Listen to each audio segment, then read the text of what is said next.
कृष्णा। कृष्णा एक कहानी मेरी किताब मकालमे का कत्ल से। मैं हूं ख्वाजा अशरफ। कृष्णा, पहली बार मैंने उसे कहाँ देखा था? हाँ, याद आया। वो शुमाली हिंदुस्तान में दूर तक फैले पहाड़ी सिलसिले में पहाड़ियों पर उछल कूद कर रहा था। कभी एक पहाड़ी पर, कभी दूसरी पहाड़ी पर। वो एक पहाड़ी से दूसरी पर इस तरह कदम रख रहा था जैसे वो पहाड़ियां ना हो, कोई शाहराह हो। देखने में वो कोई तवीलुल कामत शख्स नहीं था। मुश्किल से 4.5 फुट का होगा। रंग ऐसा जैसे अमेरिका में आबाद हबशी गुलामों के बेटे बेटियों का। हबशी गुलामों के बेटे बेटियां भी उसे देखते तो बेख्तियार उनके मुंह से निकल जाता निगर। लेकिन वो किस तरह इतनी आसानी से एक पहाड़ी से दूसरी पहाड़ी पर कदम रख रहा था, ये बात कम से कम मेरी अक्ल से बाहर थी। उसने मुझे परेशान देखा तो मेरे पास आकर बोला, तुम ठीक तो हो? हाँ हाँ, बिल्कुल ठीक हूं, मैंने अपनी हैरानी छुपाते हुए जवाब दिया। लेकिन मैंने जिंदगी में उसके कद काट के किसी आदमी को इतनी आसानी से पहाड़ियों पर चलते नहीं देखा था। उसे देखकर लगता था कोई बंदर एक दरख्त की शाख से झूलता हुआ दूसरी और फिर तीसरी शाख पर फुदक रहा है।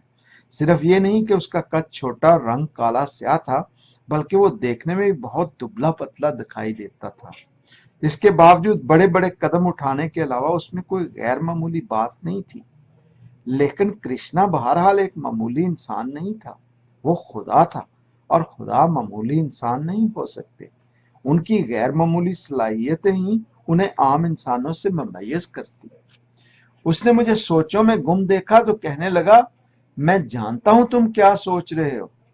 क्या सोच रहा हूं? मैंने डरते डरते पूछा। तुम सोच रहे हो कि मैं इतने बड़े बड़े कदम कैसे उठा रहा हूं, कि मेरा एक कदम एक पहाड़ी पर और दूसरा दूसरी पहाड़ी पर पड़ता है। उसने इंतहाई नरम लहजे में गुफ्तगू करते हुए कहा। हाँ हाँ, मैं यही सोच रहा हूं, मैंने घबराए हुए लहजे में जवाब दिया और फिर अपनी बात जारी रखी। और जानते हो कृष्णा, इसमें मजीद हैरान कुन बात क्या है? हाँ, तुम सोच रहे हो कि मैंने तुम्हारे सवाल करने से पहले तुम्हारा ज़हन कैसे पढ़ लिया। मुझे लगा कृष्णा से मेरी कोई बात छुपी नहीं थी। मेरी हैरानगी को देखते हुए उसने खुद ही मेरे सवाल की वजाहत कर दी। देखो, अकलीम वक्त में हर चीज ख्याल से बंधी है। रूनमा होने वाले वाकयात वक्त में एक तवील जंजीर की तरह होते हैं। तुम चाहो तो वाकयात की इस जंजीर के साथ साथ चल सकते हो। हर वाक्य को रूनमा होने से पहले देख सकते हो, बल्कि चाहो तो उस वाकया के शाहिद बन सकते हो, उसे छू सकते हो, महसूस कर सकते हो, और अगर तुम में जुर्रत हो तो तुम उस वाकया के लम्हे में जी सकते हो। गोया तुम एक वक्त में कई वक्तों की सियाहत कर सकते हो।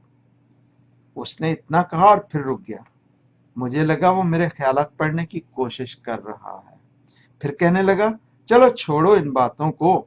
अगर तुम्हारे जहन में कोई सवाल तुम्हें तंग कर रहा है तो पूछो। मैं तुम्हारे जहन में उठने वाले सवाल का जवाब देकर तुम्हें मुतमईन करने की कोशिश करूंगा। कृष्णा, मैं चाहता हूं तुम मेरे सामने अपना दिल खोल कर रख दो। मैंने कदरे तजब्जुब के साथ उससे दरख्वास्त की। मैं खुदा हूं और खुदा का दिल नहीं होता। कृष्णा ने मुस्कुराते हुए मेरे सवाल को तरह देने की कोशिश की। और खुदा कभी चोरी भी नहीं करता। मैंने कृष्णा को उसका बचपन याद दिलाने की कोशिश की। मैं चाहता था कि वो खुदा की बजाय मेरे साथ इंसानों की तरह बात करे। मैंने उसके सामने उसकी बचपन में मक्खन चोरी करके खाने की बात दोहराई, लेकिन मेरी बात का उस पर कोई असर न हुआ। वो सुकून के साथ गहरी नजरों से मेरी तरफ देखता रहा। उसका चेहरा हर किस्म के तअस्सुरात से खाली था। फिर स्पॉट लहजे में कहने लगा, ज़माने हकीकी में न बचपन है न बुढ़ापा। इंसान हमेशा जवान रहता है। ज़माने हकीकी में कभी कोई हकीकी तब्दीली रूनुमा नहीं होती। कृष्णा नहीं चाहता था कि वो मेरे साथ इंसानी सतह पर उतरे, बल्कि उसने कोशिश की वो मुझे इंसानी सतह से उठाकर खुदाई सतह पर ले जाए। उसका पहाड़ियों पर चलना, मेरे ख्यालात को बगैर गुफ्तगू पढ़ना, गहरी जादुई आवाज में गुफ्तगू करना, आदि नंगी गोपियों से इल्तफात, مجھے اس کی خدائی سطح پر نہ لے جا سکا۔ میری عادت ہے کہ میں خداؤں سے گفتگو کے دوران ہمیشہ انسانی سطح پر مضبوطی سے جمع رہتا ہوں۔ یہی میں نے کرشنا کے ساتھ کیا۔ وہ کوشش کے باوجود مجھے اس ماورائی سطح پر نہ اٹھا سکا جہاں وہ میرے خیالات کو کنٹرول کرتا۔ خداؤں کا مسئلہ یہ ہے کہ وہ انسانوں سے ہمدردی رکھتے ہیں، لیکن انسانوں کی سطح پر اتر کر زندگی گزارنا پسند نہیں کرتے۔ صرف انسانوں کو وقت کی اقلیم سے گزرنا پڑتا ہے اور اس عمل میں ہر طرح کے مصائب برداشت کرنا پڑتے ہیں۔ خدا وقت کی اقلیم سے باہر رہتے ہیں۔ وہ ہمیشہ زمانے حقیقی میں زندگی گزارتے ہیں، اور زمانے حقیقی میں ماضی یا مستقبل نہیں ہوتا، صرف حال ہوتا ہے۔ چنانچہ ماضی نہ ہونے کی وجہ سے خداؤں کو کسی تکلیف دہ یاد کا سامنا نہیں کرنا پڑتا۔ اس طرح مستقبل نہ ہونے کی وجہ سے ان کی کوئی خوشگوار امید بھی نہیں ہوتی۔ اس لیے خدا نہ یادوں کا عذاب سہتے ہیں، نہ انہیں اپنی امیدیں پوری نہ ہونے کا دکھ سہنا پڑتا ہے۔ اس لیے وہ چاہیں بھی تو انسانوں کے ساتھ کبھی حقیقی ہمدردی نہیں کر سکتے۔ صرف انسان ہی انسانوں کے ساتھ ہمدردی کر سکتے ہیں، کیونکہ انسان درد آشنا ہونے کی وجہ سے دوسرے انسانوں کا درد سمجھتے ہیں۔ انہیں دوسروں کی حالت دیکھ کر اندازہ ہو جاتا ہے کہ کب کوئی کس کرب سے گزر رہا ہے۔ کرشنا میرے خیالات پڑھ رہا تھا۔ میرے خیالات کا عکس اس کے چہرے پر آگ کی پرچھائیوں کی طرح دہک رہا تھا۔ میں نے دیکھا وہ اندر ہی اندر ایک درد محسوس کر رہا تھا، ایک انجانا درد جس کی ٹیسوں کی وجہ سے وہ دل کی گہرائیوں میں رو رہا تھا۔ چند لمحے پہلے وہ کہہ رہا تھا خدا رویا نہیں کرتے، لیکن میں نے دیکھا اب وہ باقاعدہ رونے لگا تھا، ایک درد میں مبتلا بچے کی طرح۔ لیکن کیوں، اس کا مجھے کوئی اندازہ نہیں تھا۔ شاید اس پر میرا داؤ چل گیا تھا۔ میں خاموشی سے اس کے پاس ایک پتھر پر بیٹھ گیا۔ میں اس کے اندر جاری عمل کو روکنا نہیں چاہتا تھا۔ شاید اس میں چھپا خدا مر رہا تھا اور اس مرتے خدا کی جگہ لینے کے لیے ایک انسان جنم لے رہا تھا۔ میں نے چند لمحوں بعد دیکھا وہ اپنی آنکھوں سے آنسو پوچھ رہا تھا۔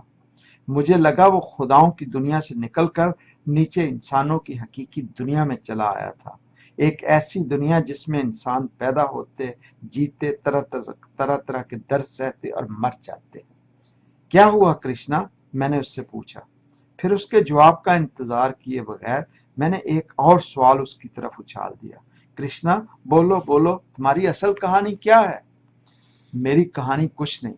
میں ایک عام آدمی ہوں، ایک ایسا عام آدمی جسے کبھی اپنے ماں باپ کی محبت نہ مل سکی۔ چنانچہ اس محبت کی کمی کو پوری کرنے کے لیے میں نے بہت سی گوپیوں کی محبت کا سہارا لیا۔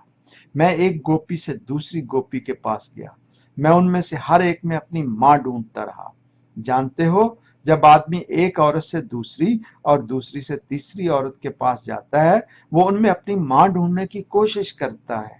جب اسے ان میں اپنی ماں نہیں ملتی، وہ ان میں سے نئے بچوں کو جنم دیتا ہے۔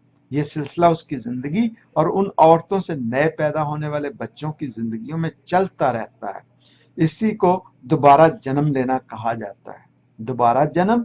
میں نے اس کا جملہ دہرایا۔ میں اس کے فکری بہاؤ کے ساتھ جڑا رہنا چاہتا تھا، اس کے خیالات کے ساتھ ساتھ چلتے اس کی روح کی گہرائیوں میں جھانکنا چاہتا تھا۔ ہاں، دوبارہ جنم۔ دوبارہ جنم کا مطلب ہے ماخذ کی طرف لوٹنا اور پھر اس میں سے اپنے جیسا نیا انسان پیدا کرنا۔ اگر یہ دوبارہ جنم لینا ہے تو پھر پچھلے جنم کی کہانی کیا ہے؟ میں نے نہ چاہتے ہوئے فقط اپنے تجسس کی وجہ سے اسے ایک اور سوال میں الجھا دیا۔ انسانی تصور ایک عجیب چیز ہے۔ جب انسان وقت کی قید سے آزاد ہونا چاہتا ہے، وہ اپنے تصور کی قوت استعمال کرتا ہے، یہاں تک کہ اس کا تصور اسے عام انسانوں کی صف سے نکال کر خداؤں کی صف میں شامل کر دیتا ہے۔